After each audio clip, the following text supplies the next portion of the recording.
नमस्कार, मैं श्वेता आपका स्वागत करती हूँ लुक स्मार्ट में। तो चलिए रुक करते हैं आज की प्रमुख खबर पर। बच्चों को मजदूरी कराकर उनका बचपन खराब कर रहे हैं दलाल। माता पिता की गरीबी का फायदा उठाकर कर रहे हैं मासूमों को सौदा।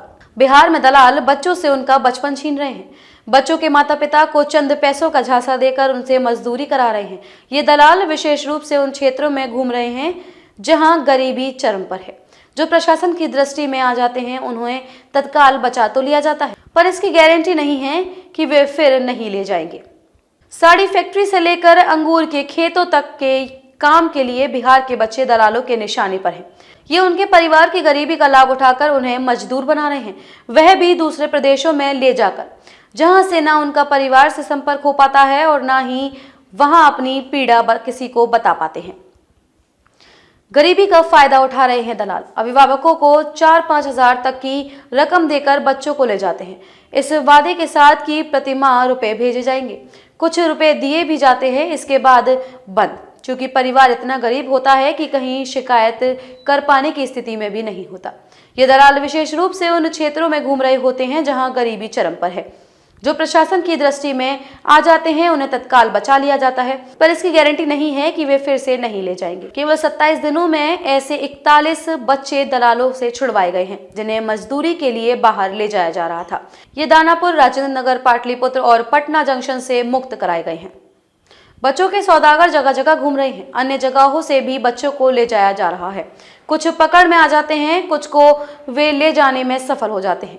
इसका कोई रिकॉर्ड नहीं है कि प्रदेश के कितने बच्चे बाहर मजदूरी कर रहे हैं, पर गांव से जो कहानियां निकल कर आ रही हैं वह साफ दर्शा रहे हैं कि बच्चों के सौदागर जगह जगह पर घूम रहे हैं। हाल के दिनों में बरामद किए गए बच्चों के अधिसंख्य सीमांचल और मिथिला क्षेत्र के हैं। इसमें सारण के भी बच्चे शामिल हैं। मगध क्षेत्र से बच्चों को जयपुर की चूड़ी फैक्ट्रियों में काम करने के लिए पहले ही ले जाया जा रहा था। इसे तो दलालों ने हब बना दिया है। बचपन बचाओ आंदोलन के राज्य समन्वयक अरिजीत अधिकारी कहते हैं कि जब उन लोगों को सूचना मिलती है तो बिहार पुलिस और आरपीएफ की मदद से बच्चों को बचाया जाता है, झांसा देकर बच्चों को लाया जाता है। संस्था इस क्षेत्र में कार्य कर रही है। ग्रामीण क्षेत्रों में इसको लेकर जागरूकता का काफी अभाव है।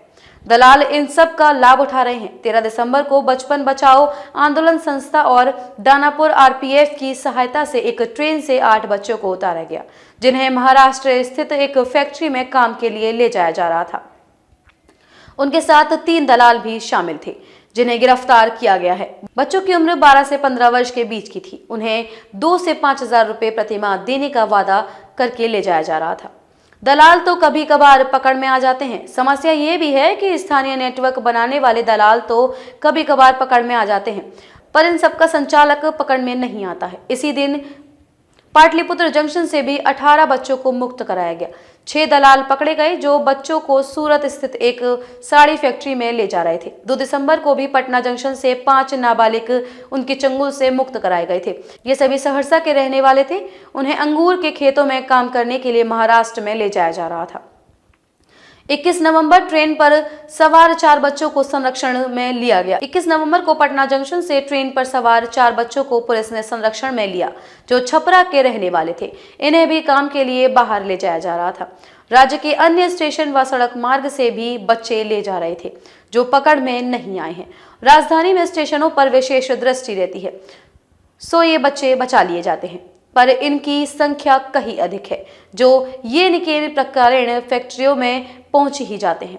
देश का कोई ऐसा हिस्सा नहीं है जहां से ये नहीं भेजे जाते हैं। 29 नवंबर को दानापुर से 5 बच्चे मुक्त कराए गए। 2 दलालों को भी गिरफ्तार किया गया।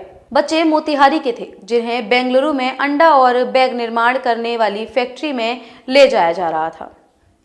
इस वर्ष जनवरी से अगस्त तक 5,958 बच्चे लापता हुए हैं, जिनमें से 3,145 का सुराग नहीं है। बचपन बचाओ आंदोलन से सितंबर से नवंबर तक देश भर में 1,170 बच्चों का बाल श्रमिक से मुक्त कराया गया है, जिसमें 274 केवल बिहार के हैं। खबरों में अब तक के लिए बस इतना ही। फिर होगी आपसे मुलाकात ऐसी ही किसी बड़ी खबर के साथ। तब तक के लिए नमस्कार और देखते रहिए लुक स्मार्ट।